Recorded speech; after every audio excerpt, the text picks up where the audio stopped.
Welcome to the Effortless English Show with the world's #1 English teacher, AJ Hogue, where AJ's more than 40 million students worldwide finally learn English once and for all, without the boring textbooks, classrooms, and grammar drills. Here's AJ with a quick piece to help you learn to speak fluent English effortlessly. I'm AJ Hogue, author of Effortless English. Learn to speak English like a native. Today's topic, taking your suggestions, taking your topic suggestions. So just recently, I guess yesterday, the day before, 2 days ago actually, I talked about dating and marriage, which was a topic that was really suggested by you all. So I thought, hey, I'm just going to open it up today, have a casual, relaxed show, and just take your suggestions. You guys can suggest, you all can suggest ideas for topics. What do you want me to talk about in future shows? Now, I might not take all of your suggestions, but maybe we'll get some interesting ones. The marriage and dating one was quite interesting and I think very popular. So I thought, hey, let's just talk about it, and maybe you all have some other ideas. So why not? And then if we kind of run out of suggestions, then I'll just take some general questions too after that. So just a relaxed show today, casual show. I had a nice day today. Again, I went out for a nice walk. I go out for a walk every day, and I went out and looked at the sakura because all this week so far, the sakura, the cherry blossoms, are blooming in Japan, which of course symbolically is the beginning of spring in Japan. It's really wonderful, the pink and white flowers on the trees all over, everywhere. It's a great time to get out. It's just my mood is so much better as the weather's warmer and all the sakura flowers sakura trees are all over because they're very common in Japan. The park nearby has lots of them, and actually even our apartment building area has a lot of sakura trees, a lot of cherry blossom trees. So beautiful time of year in Japan, and the Japanese are quite enthusiastic about, they call it hanami, flower viewing.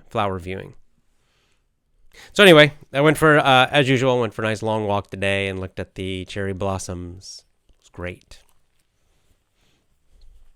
All right, as always, join my VIP program at effortlessenglishclub.com. You need to commit, don't quit. My best members, my best students who get the best success, the highest levels of English, usually they are VIP members. They commit to my VIP program, and that's why they speak English fluently, they speak powerfully, they speak English confidently, and they speak English effortlessly. And you also will speak English powerfully, confidently, and effortlessly when you commit to my VIP program.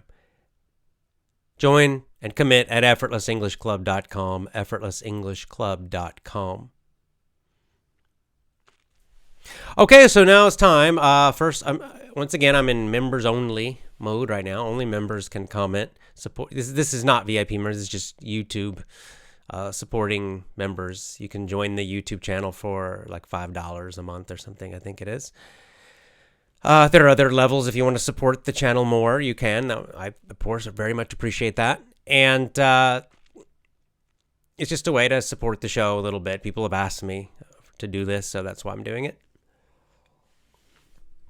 Thank you so much for those of you who have joined and giving that little bit every month. It's very nice. Thank you. Helps pay my internet bills and some other costs related to the show. So thank you. Okay, so here we go. Let's go first. I'll open it up to everybody, and first I'll give the supporting members a chance to give their suggestions. So, what topics would you like me to talk about? And this is just kind of one of these. It's just open. Any idea you have, just put it on here. Maybe I'll do it sometime. Maybe I won't. But it's open.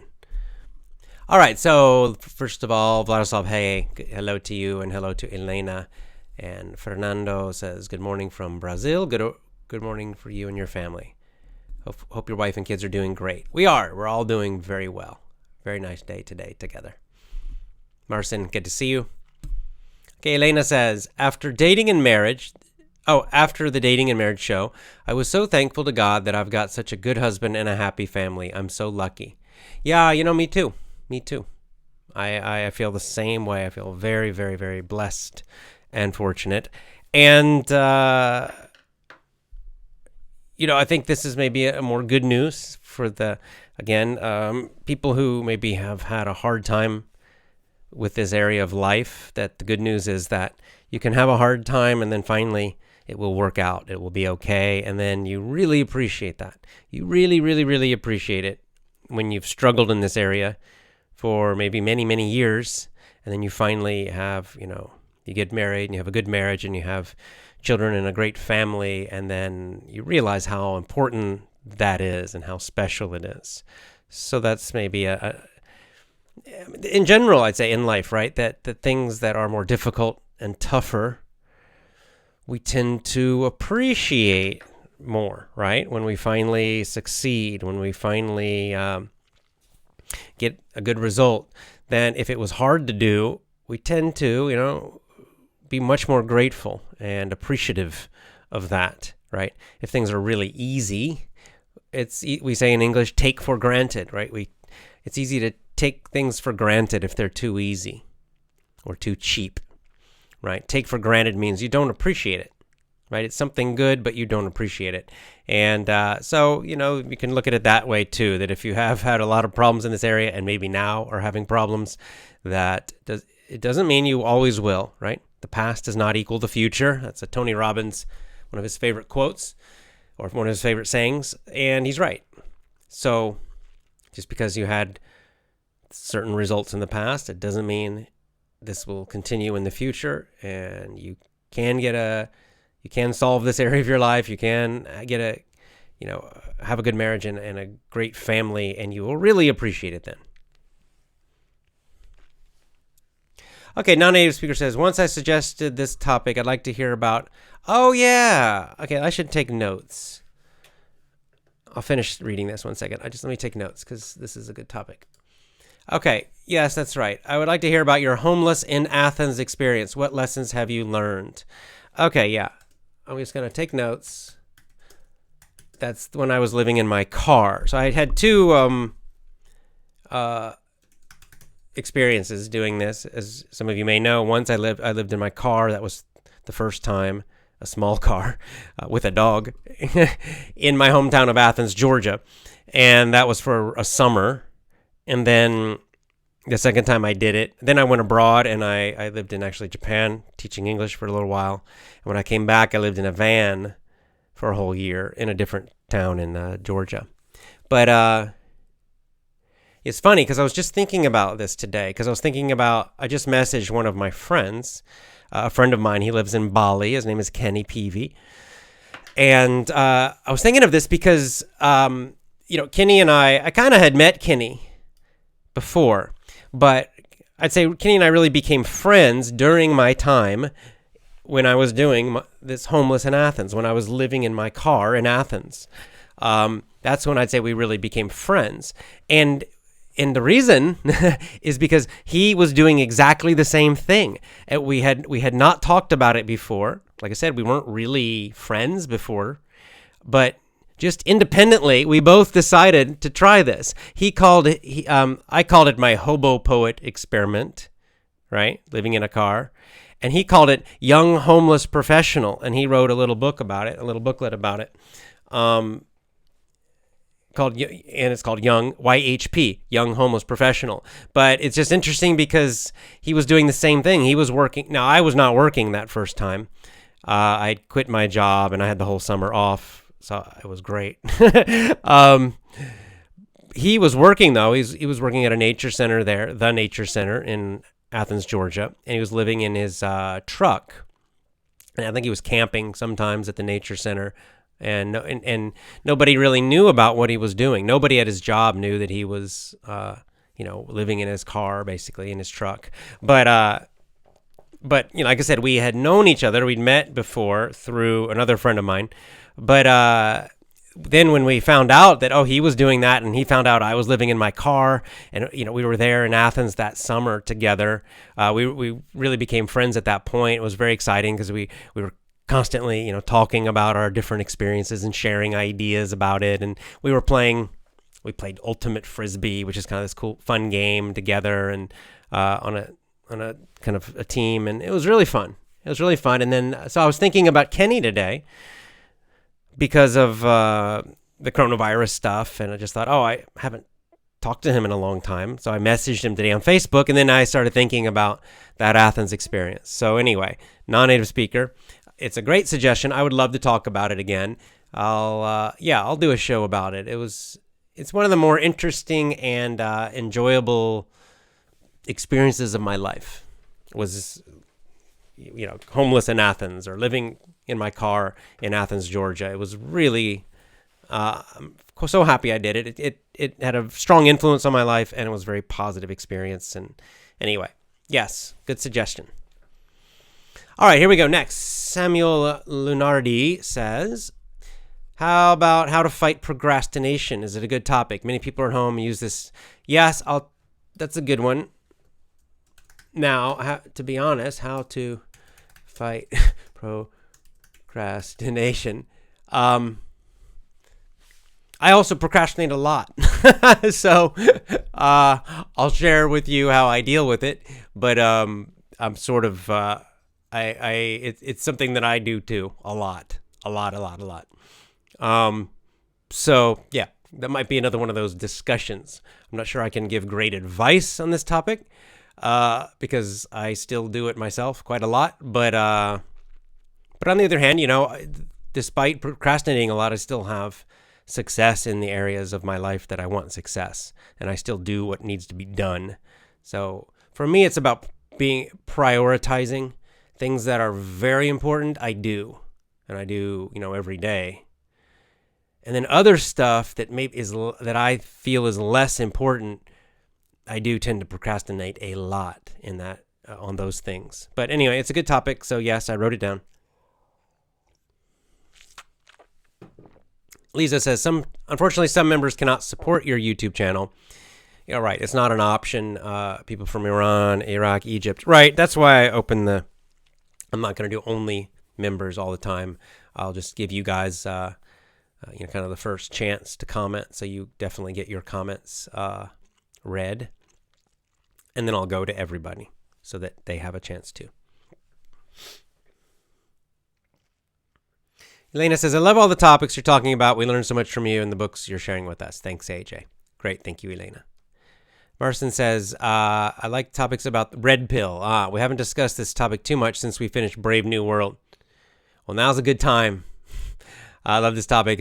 It's a tough subject, but fascinating. Okay, more red pill topics.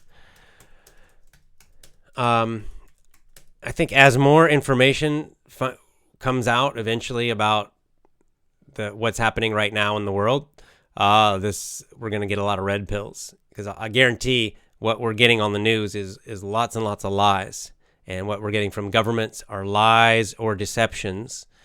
And I don't know what the truth is right now. I mean, I have a few ideas, but I can't be sure.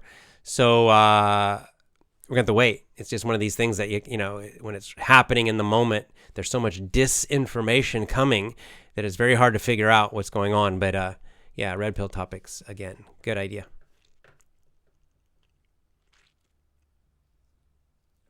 Non-native speaker, Tanya, how you feel about vaccinations? This is another one of those that's very complicated. I have mixed feelings about vaccinations. I'm not quite sure. I mean, I'm aware of both sides. Right, the kind of conventional thing, which again I don't trust, and then the anti-vaccination information. And I don't know, probably somewhere in the middle, meaning I think, maybe true. First of all, I think that vaccinating against, there's too many. That I definitely think that vaccinating against diseases that are not deadly, that you're just taking a risk, because there are toxins and other things in these vaccines, I'm sure. So that just seems like an unnecessary risk. For deadly diseases, like say polio, I don't know, then it's a risk reward, right? So I tend to go ahead and measuring the risk versus the both risks. I kind of feel like, yeah, maybe the polio vaccine, for example, is a good one to do. But there are still things to do, even if you decide to kind of go that way. So maybe just doing fewer vaccines. There are things you can do to deal with the possible toxins in the vaccine.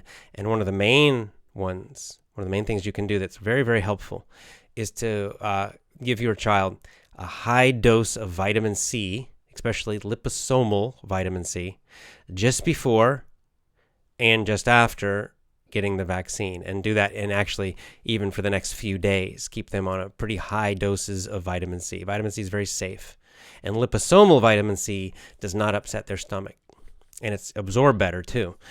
So, and that vitamin C is your body uses that to eliminate toxins, and so it does help against that quite a bit. So then maybe they get some of the benefit of the vaccine, but the vitamin C at least softens some of the possible problems.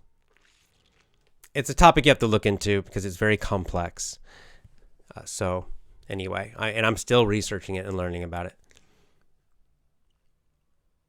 It's another one of these topics where there's just so much lies and disinformation, and so it's hard to figure out. Some topics are like that.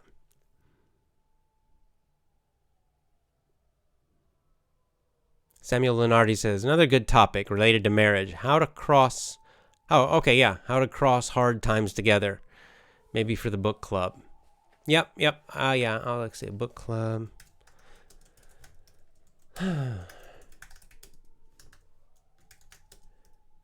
Okay.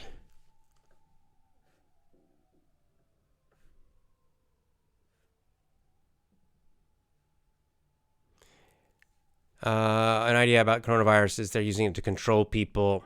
Yeah, I think there's a couple things happening with the coronavirus. This is sort of my feeling right now, is that we have at least two groups, possibly more.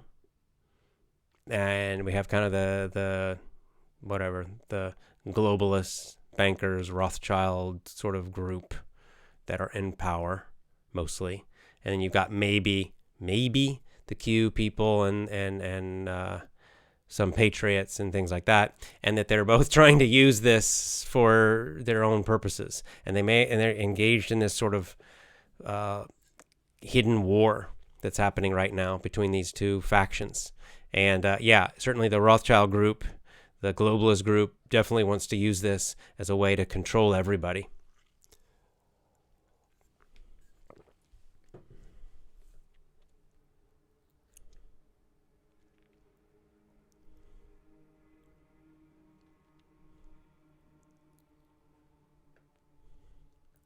I'm afraid we're going to be forced to be vaccinated. Now just say no. I don't think they can force you. And this is one of the great arguments. If vaccines work, why do you need it? Why do you have to force people?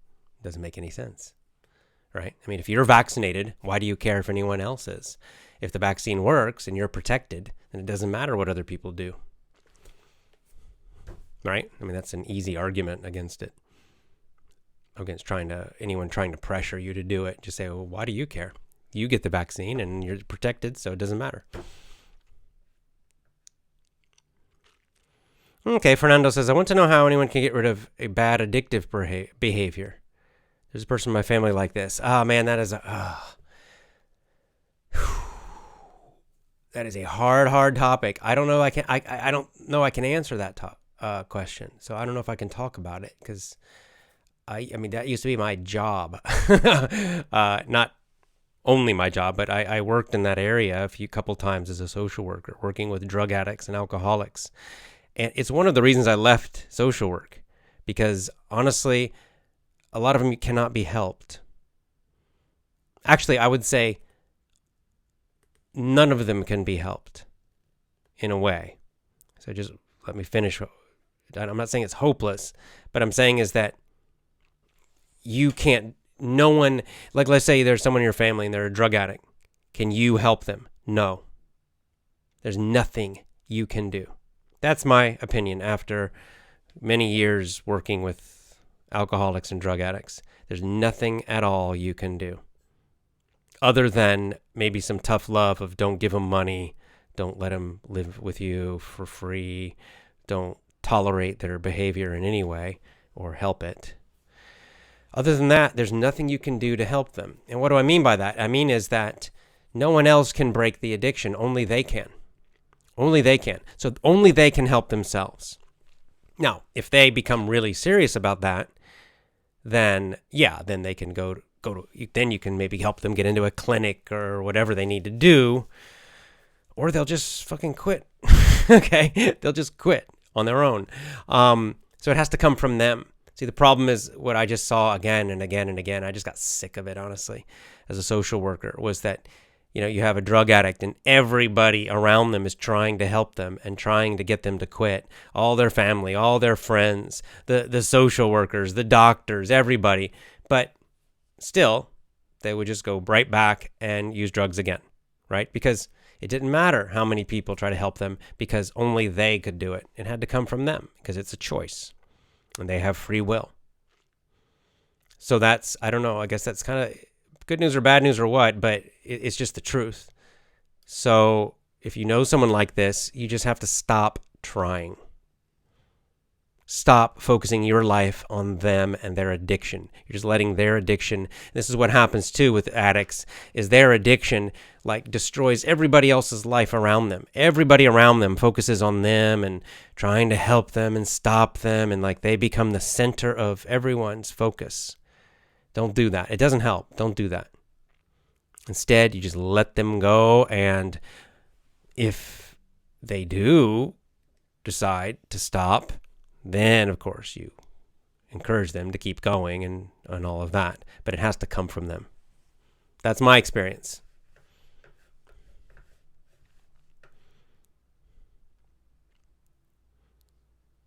My kids get some vaccinations, Vladislav, yes. Okay, Acharya mentioned in an interview that we also have to deal with what we can give to God. I want to hear more about that. That would be a good topic for him. Acharya, what we can give to God, how to serve God. Yeah, that's a great idea. I heard on the radio one guy called it the communist virus. I guess it's correct. Yeah, that's a good word. The communist Chinese virus. The Communist Party virus. Sure, why not? I want to hear more about your working experiences, and I have a lot of stories to share. Okay, now that could be actually kind of funny. Some of my bad job stories, because I have so many bad jobs. I had so many bad jobs that, yeah, and some of them are kind of funny. So yeah, good idea. I like it. That's a good one. That's see, I'm glad I did this, because you guys are giving me ideas that I just didn't think of for whatever reason. I get but these are fantastic. Great.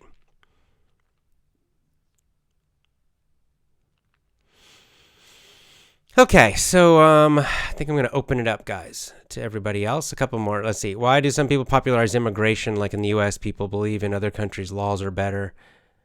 Russians believe USA is a great place. Well, it's not accidental. This is a system. There are certain people, globalist, you can look into who they are, and they're pushing this to destroy, they're destroying America through immigration. They basically have destroyed America. America's not one country anymore. It's sad. As an American, I find it very sad. But anyway, yeah, there are certain groups doing this.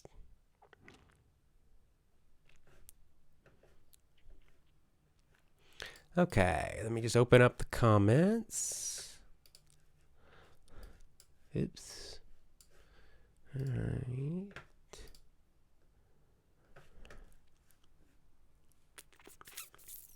All right, there we go.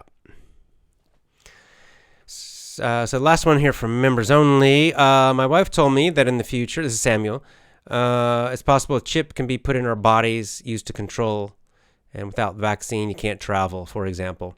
Yeah, well, I know certain groups, of course, want to do this kind of thing. Bill Gates is a big one who wants to do this kind of thing. Bill Gates is an evil dude.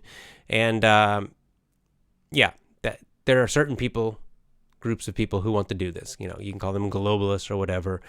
It's a big topic of who they are. I mean, and who's really at the top of that, group of people. And, but they're in all countries. And I mean, I certainly near the top, possibly the top, are the central banks and the families that own these banks. The Rothschild family, probably the most famous one.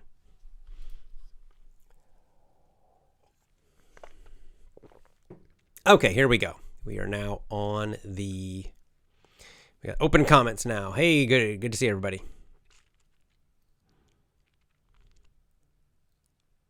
Can you elaborate? Says Gordana, says, can you elaborate on the cherry blossom importance in Japan? Yeah, so cherry blossoms, of course, very popular in Japan, but, they have a very long history and a very popular kind of symbolic importance. Of course, they symbolize spring and beauty and renewal. But another aspect of the cherry blossoms that the Japanese appreciate, that is kind of tied to Buddhism too, is the fact that they are only they only come for a short time. They bloom, they come out, and suddenly it's pink flowers everywhere, but only for maybe 1 week. Right? They don't last very long. They don't last long at all. And usually like a big rain or a big storm comes and they all blow down. And then, of course, the green leaves come out, but the cherry blossoms are gone. So they're not around for months and months or even weeks and weeks. Maybe 1 week, possibly 2 weeks. But they're very short, very brief. And so they're kind of a symbol in a way of impermanence, right? Beauty, but beauty that is only in the moment, and you have to appreciate them because they're going to be gone very soon, right? So, very nice.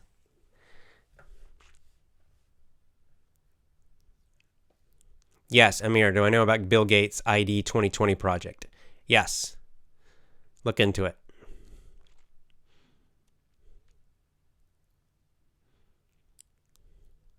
Renat says, make a show about my own daily life. It's not too exciting.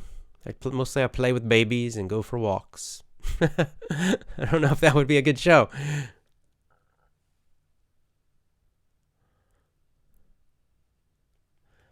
Okay. Leadership and fasting. Okay. Yep. Leadership and fasting.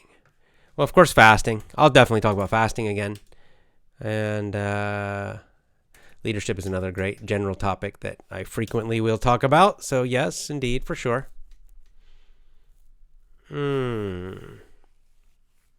Common rules of all religious thinking. So, basically, that's called natural law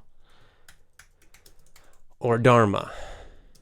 Natural law in the West, dharma in the East. Yeah, that's one of my favorite topics. My childhood experiences. Renat Gill says, I suggest a topic about your childhood experience. What interesting things do you remember from your childhood? Yeah, write it down. I had a nice childhood, mostly. Childhood experiences. I had a few tough things in childhood too, but why not? That sounds cool. All right. Oh, just jumped. Here we go. Leonardo Parigi says, could you talk about your wife's culture? Sure, Japanese culture.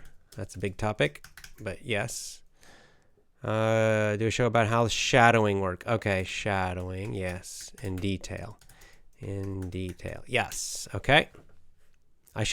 Maybe I could do an interview. I could try to connect with Alexander Arguelles, Dr. Arguelles, and I could talk to him about it because he's the guy who really developed it. So let me put that down in my notes. Dr. Arguelles interview. All right. Hey, Jarmila, good to see you.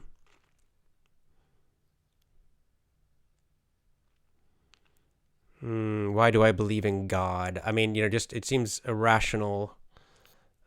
My short answer would be it seems a rational necessity, which one of the Greek philosophers came to that conclusion too. I can't remember which one. But beyond that, I don't know. I think it's a better topic for Acharya because he can explain these things better. Amigo, what are you drinking? It won't be. That's a short show, but it's just water. It's night here. Oh, Ilanikon, I'll check about the email from you. I haven't gotten it yet, but my assistant might maybe she needs to forward it to me, so I'll ask her.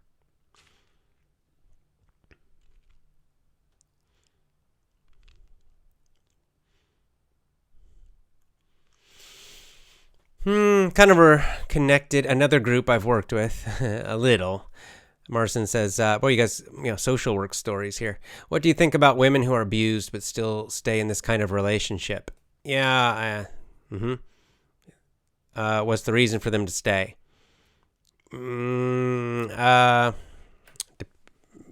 different reasons, but attraction, and there's like a whole, there's attraction to the strength of it, the excitement. Some of them like the excitement, the up and down, the drama of it, the intensity of it.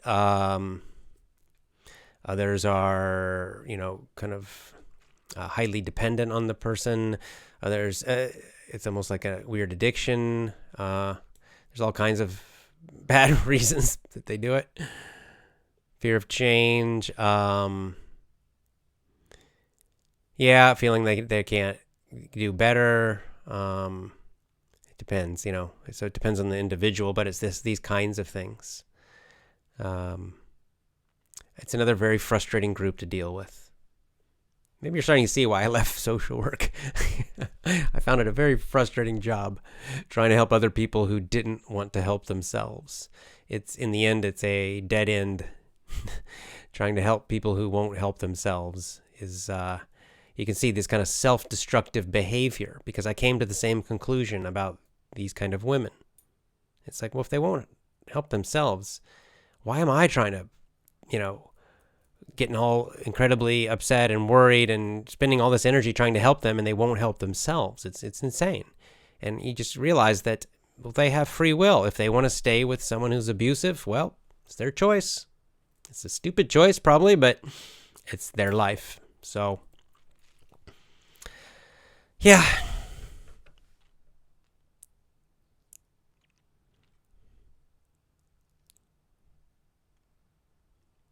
Vladimir Medvedev, do you think there'll ever be an ideal society on Earth, and how to build it? I think there are, probably ages. I mean, we can see that.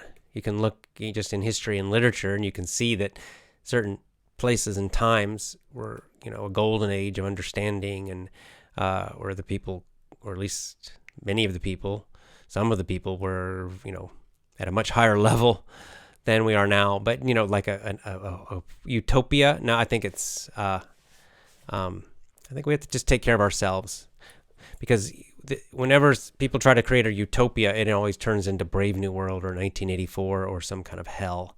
Because here's the problem, the solution always becomes, because people have free will. And so that means there's always a chance that some people are going to choose evil, right? So then the only way to create a perfect society with no evil, with no bad behavior, is to eliminate free will. So then nobody's free, right? Everyone's under control, and that is evil itself. So you fail. You create actually a bigger evil. So, yeah, I think that God is perfect and the rest of us are not, and we should just do our best. But of course, they're different. We work to, I would say better is the word to use, not perfect. Striving for utopia and perfection. It also means like whose idea of, everyone has a different idea. Ideal society. Your idea of an ideal society might be very different than mine, right? An American's idea of an ideal society is probably different than the average Russian's idea, which is different than the average Saudi Arabian's idea, right? So this is the other problem. Whose idea? So anyway, I think, we try to create the societies that are as good as possible. And that's the best we can do.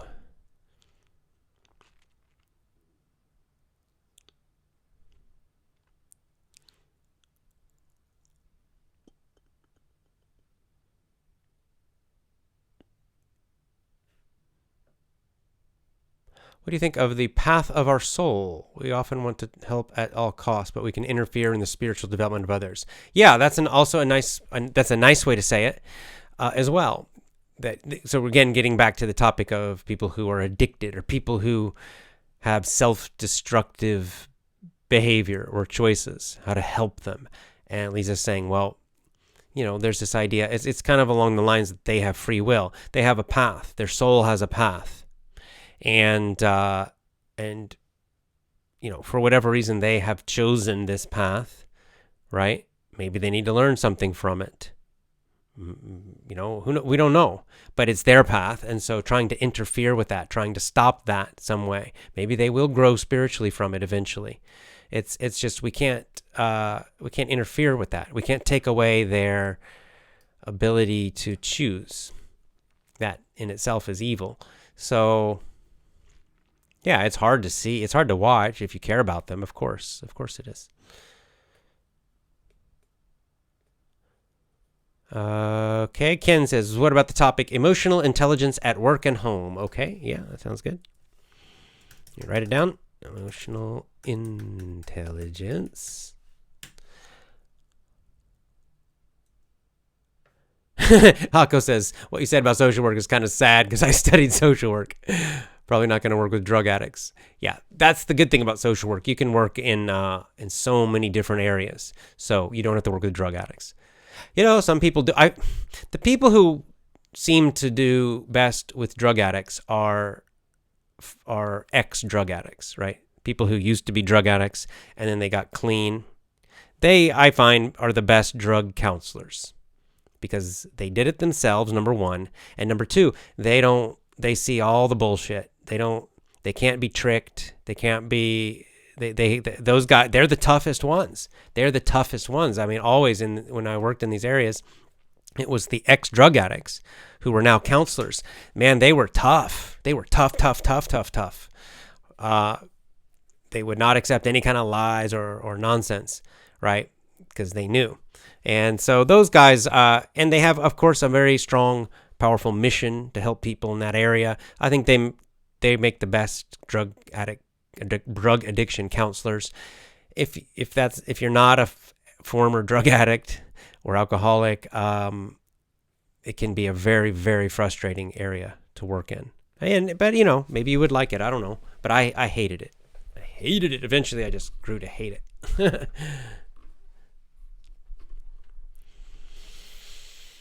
Okay.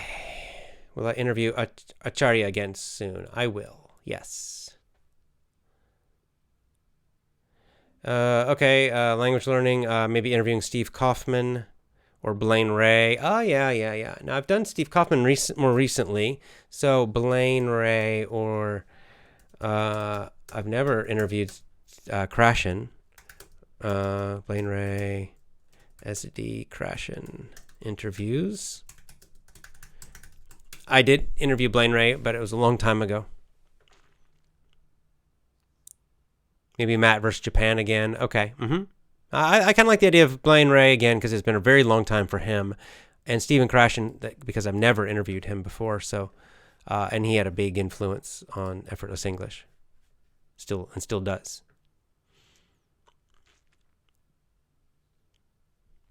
Tony Robbins videos again. Yep, I can do that. Okay, I suggest you talk about anger. Never Get Angry Again by David J. Okay. Never Get Angry Again by David J. All right. I need that book. I'll check it out. A topic about why I left the USA. Yeah, I could talk about that. Sure. All right. Okay. Online learning or education for adults, for sure. Yep. Online learning Learning for adults. Yep. Rational Mail books. Yeah, maybe the first one. The problem is it's only useful for half of you. Right? Oh, topic about cult leaders. Okay. Oh, daggone it. This is jumping around again.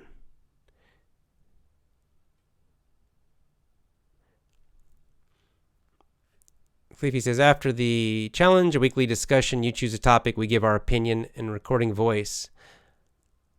This is a stone to kill mini. Oh, that's a good idea.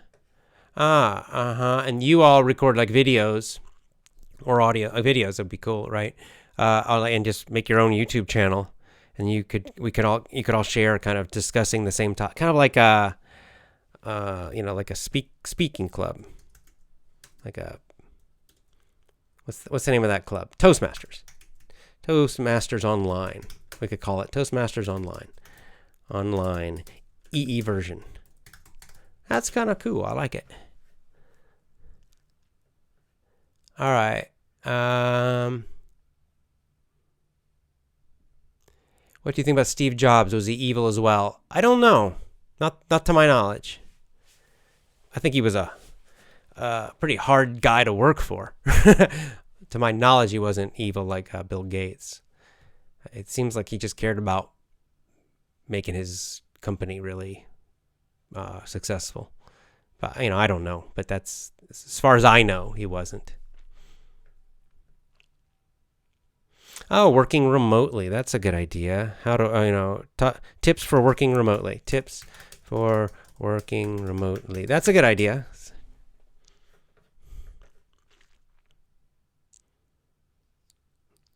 Okay, yep. Ancient sages and virtues. That's a great topic, Ilana Khan. Great idea. Oh, this is nice. Mikola says, could you please make a show about your biggest misunderstandings of things in life and how they affected your decision-making process? Yeah, that could be a lot of shows about past, like, blue pill understanding. Past blue-pilled understanding. Yeah, I was kind of foolish in a lot of ways, but we all were programmed. I don't.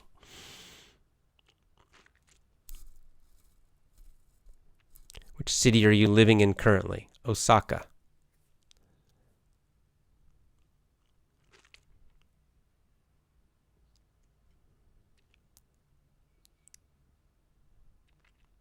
Epicure once came to the conclusion, if God can't beat evil, he's not almighty. If he can but doesn't want, then he is evil himself. I don't think see, this is the problem though. Again, I see it as a matter of free will. Evil, right? If you don't have the freedom to choose badly, then you have no freedom at all, really. You don't have the freedom to choose. So if God forces you to always choose the good thing, and you're not free anymore, you're just a machine, right? So it's not a matter of can God do it. It's a matter of you have, if you don't have free will, then you're not really alive. You're not really a being. You're just a machine, a biological machine, right? Completely controlled by God or whatever name you want to use. So if you really have the freedom to choose, then necessarily you have to have that freedom to make bad choices, to even choose evil, right?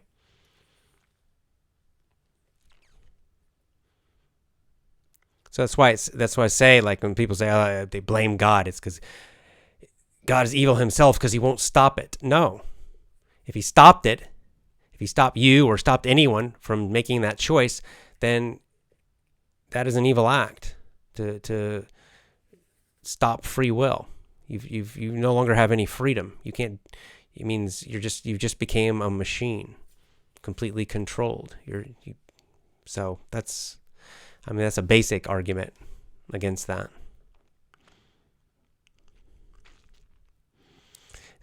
Jamila says, is it possible that the coronavirus situation was done because of the U.S. election? Yes, highly likely. This was used to try to influence the election. take down Trump and the economy. Highly likely.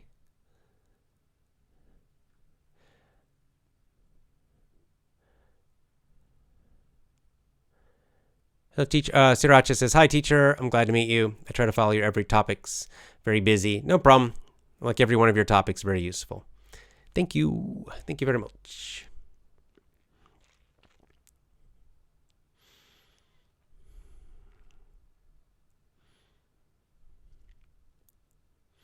Why aren't you showing the comments on the screen? Because I'm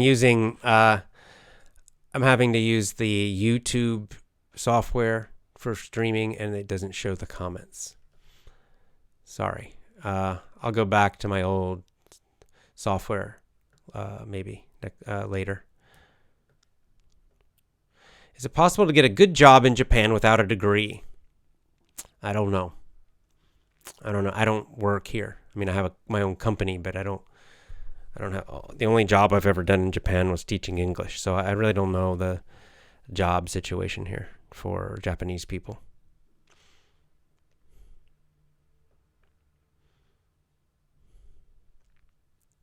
Okay, Zubede says, what about talking about communication skills? We needed more than speaking muscles for our speaking challenge. That's a good idea.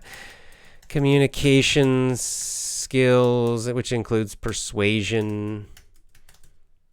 Yeah, nice. I like that topic. I enjoy talking about that.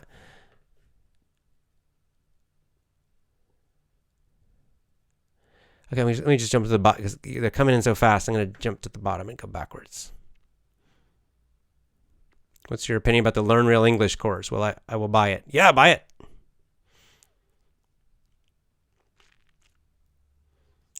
Why the internet will not shut down. Yeah, it didn't shut down. So that guy was wrong. Or maybe it'll shut down tomorrow. I don't know. We'll see. Prepare for the worst, hope for the best.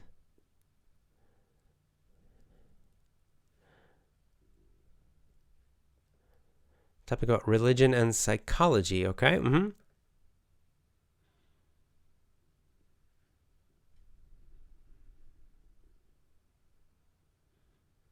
How to find people in a Gab group. Yeah, we could talk about that. How to create a Gab. How to create a Skype or group.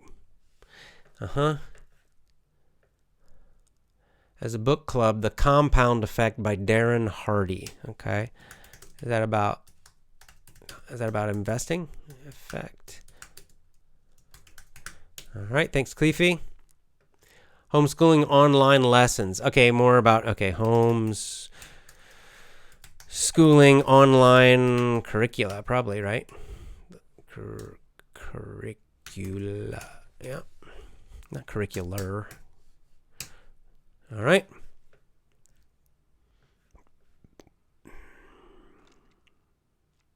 What do I know about the Freemason religion? Not much.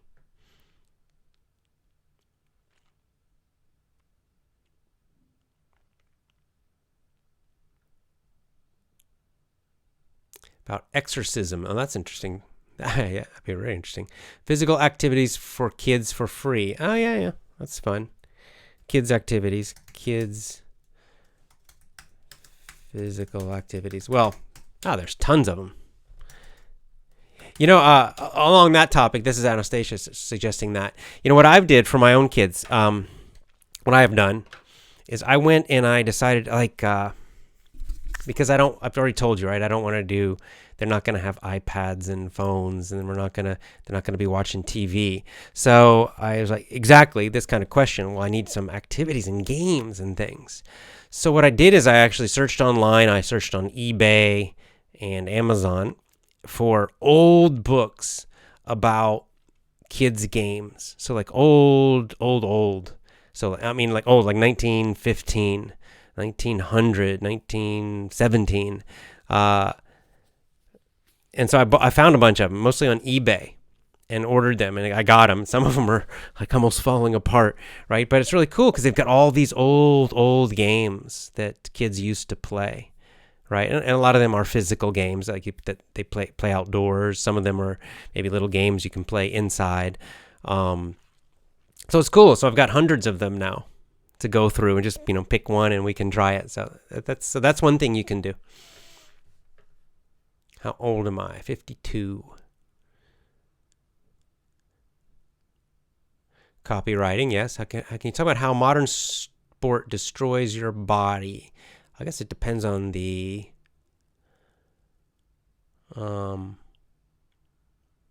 sport, right?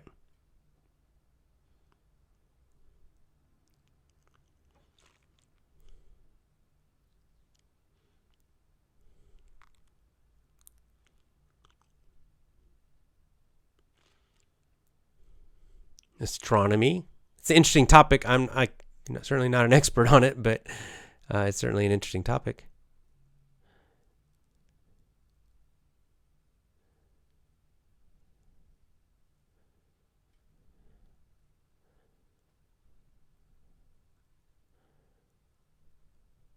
What kind of books do you read?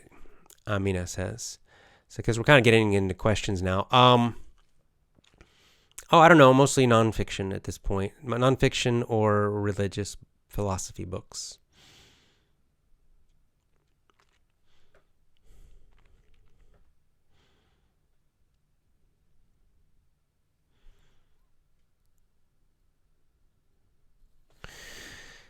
Okay.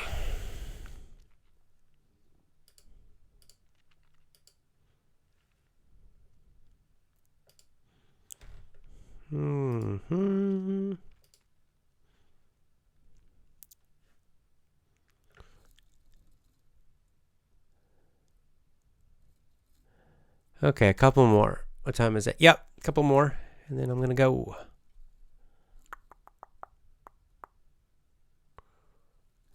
Hi from Thailand. Hello. Sawati krap.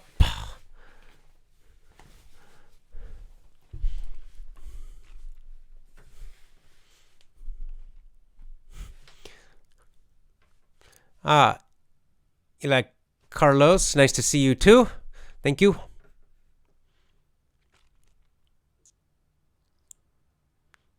Abraham Ali says, can you record conversations with your wife or family members? You did that in the past. I like the chat with your mom and sister.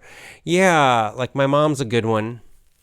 My sister is really busy. She's got 5 kids, so that one's a little hard. But maybe my mom has got more.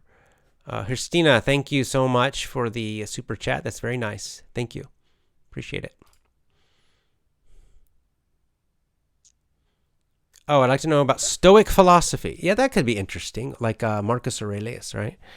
That actually would be a good book club. Let me write that down. Marcus Aurelius. How do you spell it? Aurelius. Whatever. Close enough. Meditations, which is Stoic philosophy, I believe. That would be a great book club. The Roman emperor who wrote a book about this. And of course, there are others who wrote books about this too. But yeah, that's a good idea.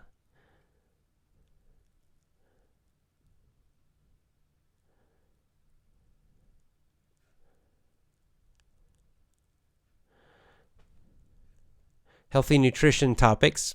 Yes, this is another complex topic. I mean, I've experimented with so many different kinds of ways of eating and nutrition. I've come to the conclusion that that while there are general principles, it can vary quite a lot person to person, right? People have different body types, different kinds of activities, at different levels of activities, meaning, how much they exercise or not. So I think there's not like just one exact way that everyone should eat, but yeah, it's always a good one. Nutrition. Okay. Make a tour around the city you live and a tour of Osaka. Why not? Tour of Osaka. I have to wait a little on this one till I can get both my babies outside with me. But we could do a walking tour of Osaka. That'd be kind of cool. When do you think the epidemic will end? May, maybe. That's my guess. Japanese technology. Which fiction books are good to read? I like Lord of the Rings. I like Tolkien.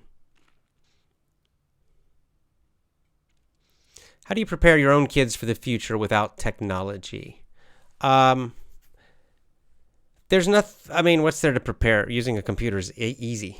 So reading and math. In terms of academics, reading and math, that's all they need to prepare them for any future. Reading and math. Using the internet, any person can figure that out in about 5 minutes. So there's no need for them to do it when they're young. They can. The internet didn't even exist when I was a kid, and I didn't have a hard time figuring it out later in my life. So, yeah, this is something you'll see. This is another kind of nonsense bullshit that schools, teachers, and especially, but more than teachers, it's really more the school administrators, the government people. They're always talking about, we need more technology and we need computers. It's just a way for them to get money. That's all they're doing. It's just more corruption, just money, money, money, money. Right? They need, we've got to prepare the kids for the future and have all these computers in the school. Nonsense. You don't need it. You know what you need for a school? You could have a blackboard or a whiteboard, and that's it. You don't even need desks. You just sit on the floor. You don't even need a building. You just sit outside if you had a little thing covering overhead, right? Everything else is unnecessary. To teach reading and math, I guess you need books. To teach reading, you need books. Yes, for sure. So, and some, paper, notebooks, pencils, but really cheap, basic stuff. Computers are not necessary. The internet is definitely not necessary. None of that's necessary. What's much more important would be a library.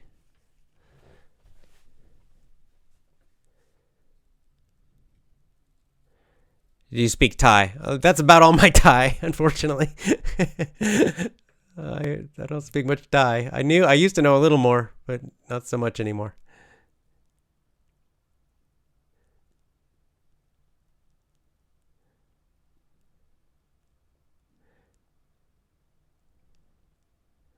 Can you make and keep a real relationship? So friendships. Yeah, that's a good topic. Friendships. I like that.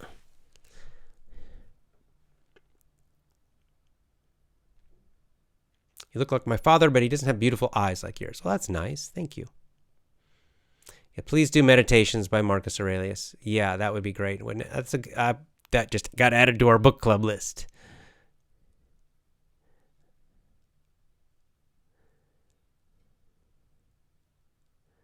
Yeah, this is David says a useful topic, how to become strong, independent individuals rather than government subjects. So we call that self-reliance.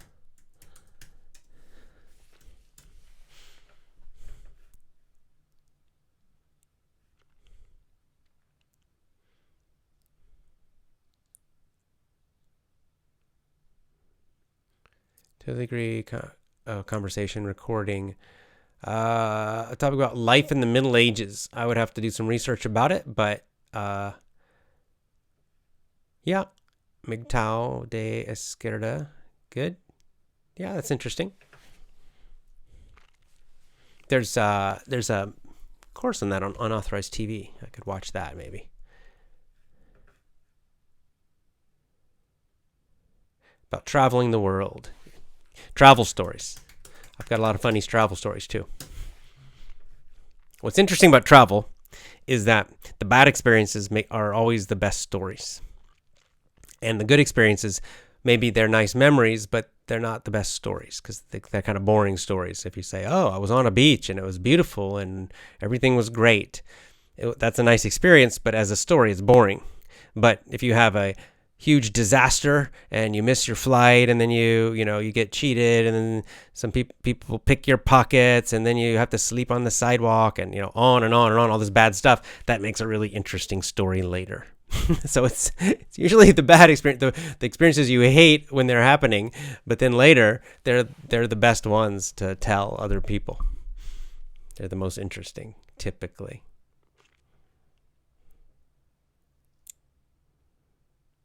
Yeah. Okay. Someone else mentioned this one. Why did you migrate from America to Japan? Yeah, I could do that. Whoops, just jumped. Okay, a couple more. Yeah, like couple more minutes, and then I gotta go take care of a baby.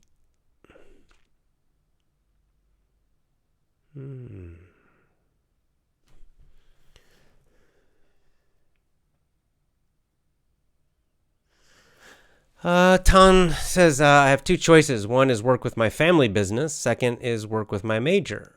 I'm feeling confused. Well, I don't know. I can't answer that. Which sounds the most interesting to you? Which has the best opportunities?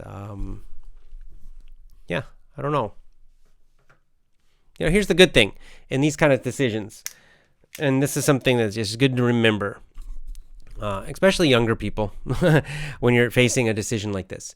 These are not permanent decisions, okay? So just pick one and try it. And then you can change your mind later if you need to. So you could just say, well, I'll try working with the family business for a while. Try it for a year. And then after a year, well, how do you feel about it? Has been a great experience? Do you say, yeah, this is great. I want to keep doing it. Then you keep going. If you hate it, on the other hand, you're like, oh, this is terrible. Then you just say, well, sorry to your family, and then you go try to work in your major. So, right, it's not you don't have to, I think people get afraid about these decisions, especially young people. They get in their mind somehow this idea that it's a permanent decision, and if they make the wrong decision, their whole life will be terrible, and that's not true. Okay, instead of thinking of it as like a permanent decision, just think of it as an experiment. Think about these things, especially when you're young, as experiments. I'm going to experiment with this. I'm going to try doing this, right? Like I lived in my car. It's one of the things people suggested. So, there was an experiment. I didn't live in my car forever. Oh, I got a baby crying. I got to go take care of my baby. Carol, it's good to see you. I'm sorry I got my Shikoku experience, definitely. Shikoku. All right, I got to go feed a baby. He's crying now. So, try to run, but lots of love to you all. Mwah! I will see you next time. Join my VIP program at effortlessenglishclub.com. Join today, effortlessenglishclub.com. See you next time.